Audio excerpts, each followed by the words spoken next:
Hi, my name is Goldman, and I'm an attorney with Goldman and Associates. Today we're going to continue our video series about issues relating to family law, divorce and custody. Please subscribe to our channel.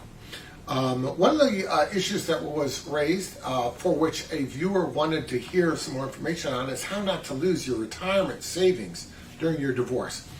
Well, that's sort of how the viewer posed the question. The truth of the matter is, retirement assets, like 401k, for example, or some such thing, those are going to be marital assets to the extent that they were accumulated during the marriage. Generally speaking, the part that was accumulated before the marriage is off the table.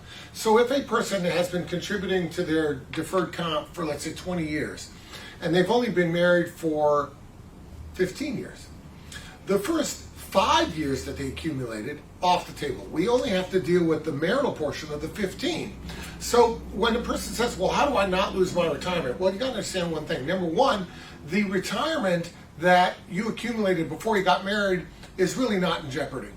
The part that is going to be up for grabs is going to be the marital portion. Having said that, there are still some things that a person can do to even lose more than their share of the marital portion. You know how? Very simple. You fail to disclose an asset.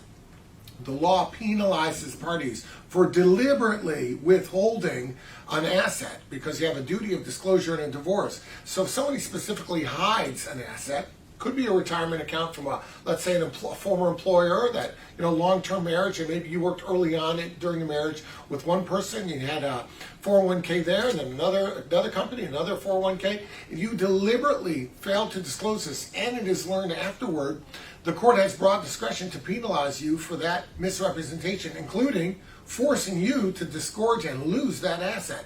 Therefore, if you want to make sure to avoid that kind of penalty, make sure that you fully disclose to the best of your ability in good faith any and all retirement assets or even other assets that you have during your divorce proceeding. If you have any questions about that, reach out and of course we'll be glad to help you out.